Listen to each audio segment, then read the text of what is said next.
Alam nyo mga sangkay, masyado po talagang matunog ang pangalan ni PBBM ngayon at saka ni Leni Robredo, no?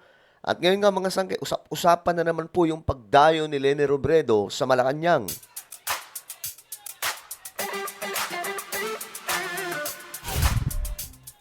Yo, magandang oras po sa inyong lahat, sa lahat ng mga solid sangkay na nanonood ngayon. This is me, we are back dito sa ating YouTube channel. Ito pag-usapan po natin ngayon. Itong masyado pong laging pinag-uusapan po ito ng mga balitaan, maging sa mga vlogger sa social media, itong si Leni Robredo at PBBM na dating ang mortal na magkalaban sa politika. Anyway, bago tayo magtuloy-tuloy sa mga hindi pa po dyan nakakapag-subscribe, makikita nyo po yung subscribe button sa baba ng video na to. I-click nyo lamang po yung subscribe, i-click ang bell, at i-click nyo po yung all. Sa mga nanonood po sa Facebook, follow nyo po yung ating Facebook page. Okay, mga sangkay. Ito yung mga balita kasi ngayon. Mayor Leni bumisita sa palasyo ng Malacanang. Pangulong Marcos at Mayor Leni Robredo muling nagkita sa Malacanang. Okay, ngayon, tingnan po natin ano ba itong balita. Matapos bumisita ni Pangulong Bongbong Marcos sa Bicol nitong weekend, si Naga City Mayor Leni Robredo naman ang dumayo at bumisita sa Pangulo sa palasyo. Ayan, mga sangkay. Para po sa Detalye Live, mula sa Malacanang, may express report si Julie Baisa. Julie, ano ba yung event na yan at kamusta ang naging pagkikita muli ng dalawa? Kita nyo mga sangkay, pati yung media, masyado pong maintriga, no? Parang ano to, evento ng mga mayor, pero ang nangyayari patuloy, parang nakasentro kay BBM at Leni Robredo.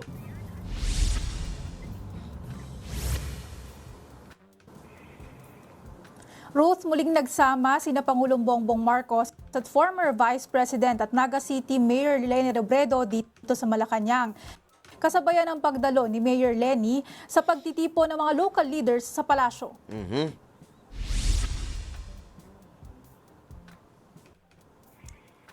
Present si Robredo sa paglulunsad ng Sa Bagong Pilipinas, Bawat Bayan Makikinabang sa Malacanang kaninang umaga. Programa ito ng national government bilang pagsuporta sa lokal na pamahalaan. Sa ilalim nito, may nilaang 57.8 billion para sa Local Government Support Fund o LGSF. Ayon kay Pangulong Marcos, mabilis at diretso na ngayon ang pondo sa lokal na pamahalaan. Iyon ang maganda, mga sangkay. Hindi na po dadaan sa kung kani-kanino kasi ang nangyayari pa dyan, nakukurap, no?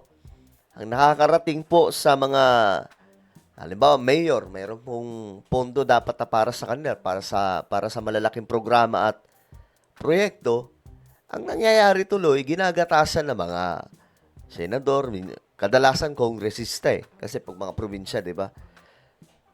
Yun ang nangyayari. So ngayon, mga sangkay, direkta na. Hindi na dadaan sa kung kani-kanino, direkta na. Mga sangkay, rasa mga mayor. 8 billion para sa Local Government Support Fund o LGSF. Ayon kay Pangulong Marcos, mabilis at diretso na ngayon ang pondo sa lokal na pamahalaan. Sila naman daw kasi ang nakaalam ng pangangailangan ng mga komunidad. Iniiwasan na raw ayon kay PBBM ang naging problema sa mabagal na proseso ng pag-aproba, pagsusumite ng requirement at mga nawawalang request ng LGU. Umaasa naman ang Pangulo. Kita nyo? Mga nawawalang request. Alam nyo yung mga request na yan, yung iba dyan, binigay na. Tapos, hindi nakarating sa LGU. Kinamkam ng kung sino mang kongresista. May mga congressman kasi na ano tawag dyan? Kasali sa nagiging usapan para dyan. Ngayon, pagka na-release yan, imbis na mapunta sa mayor, napunta sa congressman, wala na, binulsa na. Na mas mararamdaman na ng publiko ngayon ang mga programa ng gobyerno. Ayun. Mula raw yan sa edukasyon, kalusugan at maging sa infrastruktura. Bukod kina Robredo at Marcos, present din sa pagtitipon si Manila Mayor Isko Moreno. Okay. So, ano pala ito? Ayan nandito din pala yung mga governor. Yan, nandito po si Governor Pambato ng Cebu. Nagsama-sama sila sa isang picture matapos ang pagtitipon. Kung maaalala, naglaban-laban ng tatlo noong 2022 presidential election. Oo nga ito silang tatlo. Si Isko, BBM at Leni Robredo. Kita nyo naman ang takbo ng politika, no? Magkalaban noon, magkakatropa ngayon. 'Di ba? Kaya tayo, mga sangkay, ito lang mapapayo ko. Kapag may mga ganitong klaseng sitwasyon na may mga sinusuportahan tayo sa isa't isa, huwag niyong idamay yung mga pagkakaibigan niyo kasi alam niyo parang lang kayong niloloko ng mga politikong yan.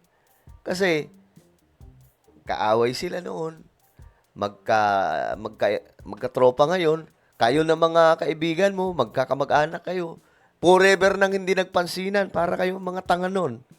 Okay, kaya chill lang, kalma lang. Narito ang pahayag ni Mayor Isko. Maganda naman. I'm very happy, despite of things in the past, President Bongbong Marcos opted to help local government units like the City of Manila. Yung aggressiveness ni President Bongbong Marcos to help local government units across the country will bear fruit later on.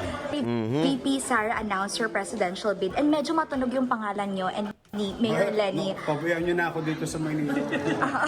Ayaw nyo na ako. Pero sir, Steady na lang ako sa Gedli. Sa lokal lang po ako eh. Sir, may mga kumakausap na sa inyo.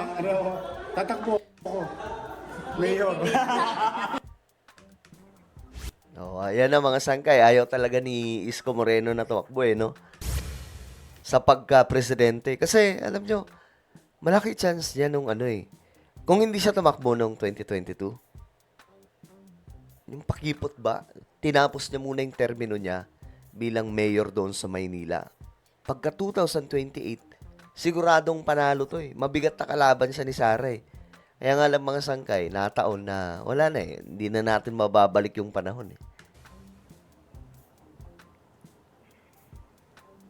Ruth, bukod sa photo, wala nang interaction sina Robredo, Marcos at Moreno. Wala ring private meeting si PBBM sa sino man sa mga alkalde. Pero kung maaalala noong Sabado, nagkita na sina Marcos at Robredo sa Naga City para sa paglulunsad ng Oplan kontra baha. Pero git ni PBBM, wala raw yung bahid ng politika. Okay. Eto mga sanggay, tingnan natin naman itong balitang tumula sa bilyonaryo. Lalong umiinit ang usap-usapang alyansa ni na PBBM at former Vice President Leni Robredo matapos ang muli nilang pagtatagpo. Sa pagkakataong ito sa Malacanang naman sila nagkita. Ang detalye sa agenda report ni Ivy Reyes. Every Filipino heart that longs for hope and progress.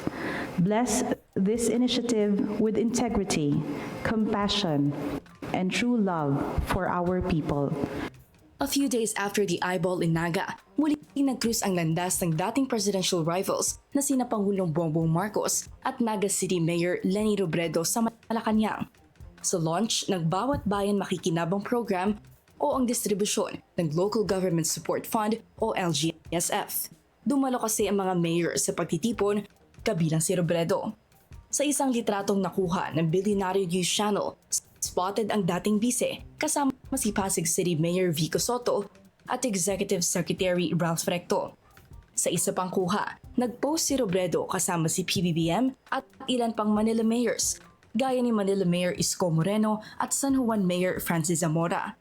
Matapos sabihin ni PBBM na hindi pa mumulitika ang pagtungo niya sa Naga noong nakaraang Sabado, inulit muli ni E.S. Recto ang mensahe ng Pangulo tungkol sa serbisyo. Ayon nga sa Pangulo, dapat walang politika, walang pinipiling kulay. Because the needs of the people have no party. And the response to those needs should have no color. Nasa 58 billion pesos ang kabuang amount ng LGSF ngayong taon, pinakamataas sa kasaysayan. Nakadirekta na rin sa mga LGU ang pondo. Ayun. Kaya hindi nadadaan sa mahabang proseso ang alokasyon. Ayun. Ayon kay PBBM, matagal nang tulay sa pagitan ng national at local government ng LGSF pero tila hindi na ipapatupad ng maayos dahil sa haba ng prosesong kailangan tahakin ng mga LGU makakuha lamang ng pondo. Inilalabas lamang ang pondo kapag ang lokal na pamahalaan ay nakapag-submit ng lahat ng requirement para sa panukalang proyekto. Hindi maikaila na minsan mahirap at mabagal ang proseso, kung minsan pa nawawala yung request, lalo na sa mga maliliit at malalayong mga LGU. Sa ilalim ng programa, nakasentro ang financial support na ito sa food security, infrastructure, health at education. Sa gitna ng usapin ng umano'y pagbuo ng alyansa sa pagitan ng oposisyon at administrasyon para sa 2028 presidential elections, mariing itinanggi ni Robredo sa kanyang panayam sa BNC na tatakbo siya sa kahit anong posisyon sa 2028. Hindi daw kasi tama na ilihis niya ang kanyang focus sa ibang bagay, gayong maraming trabaho naghihintay sa kanya sa Naga. Para sa agenda. O, ayan, mga sangkay. So, pangalawang beses, nagkita. Actually, pangatlo na to eh. No? Yung pangalawa, yung sa Naga na naman, mga sangkay, pumunta si PBBM. Pangatlo, eto doon sa Malacanang naman. Pero, wala pong usapan. Okay? Wala pong kahit na ano. May picture lang sila ni PBBM. Eto, pakita ko sa inyo mga sangkay.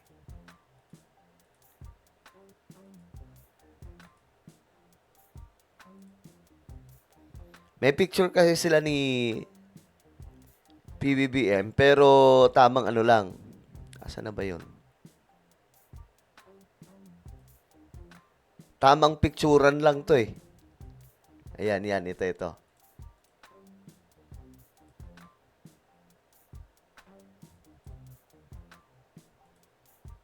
Ito yon.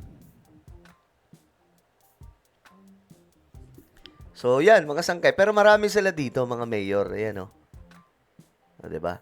So, ano po ang inyong opinion tungkol dito sa umiinit na usapin tungkol kay BBM at Leni Robredo? Comment down below. Mayroon po tayong YouTube channel. Ito po ay Sangkay Revelation.